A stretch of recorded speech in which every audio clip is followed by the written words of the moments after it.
अच्छा, मैं एमएसएस की असिस्टेंट पीओ हूँ कालसेकर कॉलेज की तरफ से।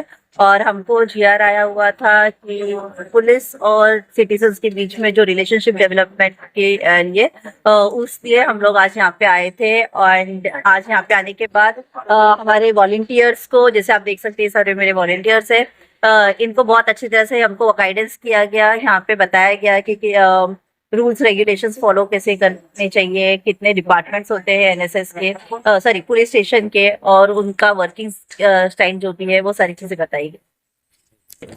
आज सर्वच ठाणे कमिशनरेटमध्ये माननीय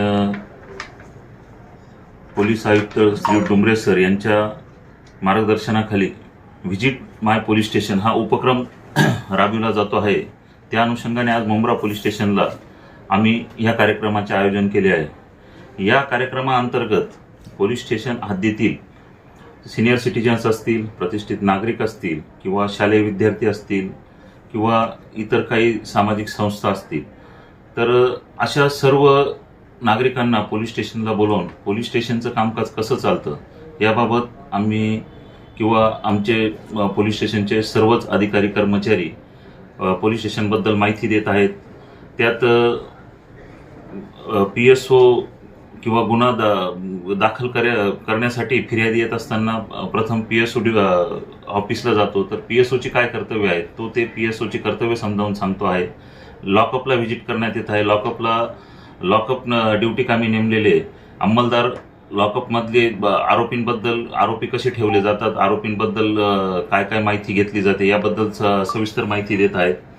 त्यानंतर आमच्याकडे एक सायबर ऑफिस आहे, तर सायबर ऑफिसला काय काय कामकाज चालतं त्याबद्दल माहिती दिली जाते। गुन्हे शोध पथकाचं कार्यालय दाखवून गुन्हे शोध पथकात काय काय कामे केली जातात त्याबद्दल माहिती सांगितली जाते। पासपोर्ट विभाग आहे, पासपोर्ट विभागात पासपोर्टची पडताळणी कशी केली जाते किंवा पासपोर्ट कसा नाकारला जातो याबाबत सविस्तर माहिती दिली जात आहे। तसेच अर्ज शाखा आहे, अर्ज शाखेत कोणत्या कोणत्या प्रकारचे अर्ज येतात व त्यावर कशी कार्यवाही केली जाते याबाबत माहिती दिली जात आहे। तसेच माननीय वरिष्ठ कार्यालयाकडून साधारण 5 पॉम्पलेट आम्हाला पुरवण्यात आले होते। माननीय CP सरांनी हे पॉम्पलेट पुरविले होते। त्यात एक आहे विधी सेवा प्राधिकरण। तर विधी सेवा प्राधिकरणाचं कामकाज कसं चालतं आणि विधी सेवा प्राधिकरण बाबत सदर नागरिकांना माहिती दिली जाते। त्यानंतर दुसरं पॉम्पलेट आहे कौटुंबिक हिंसाचार प्रतिबंधक कायद्याअंतर्गतचं।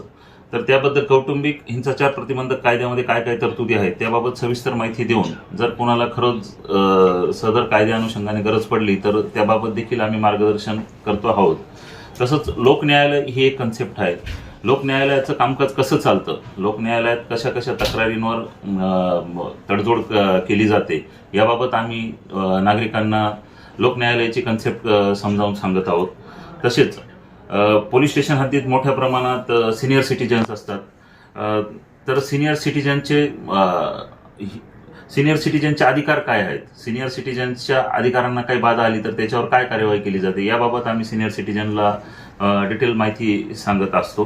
किंवा एक मध्यस्थ ही एक कन्सेप्ट आहे जिल्हा विधी सेवा प्राधिकरणाची। तर ती मध्यस्थ कन्सेप्ट काय आहे, जेणेकरून काही गुन्ह्यांमध्ये किंवा काही तक्रारींमध्ये जर समजा मध्यस्थांच्या याच्याने जर समजा काही याच्यामध्ये तडजोड होत असेल तर ती जिल्हा विधी सेवा प्राधिकरणा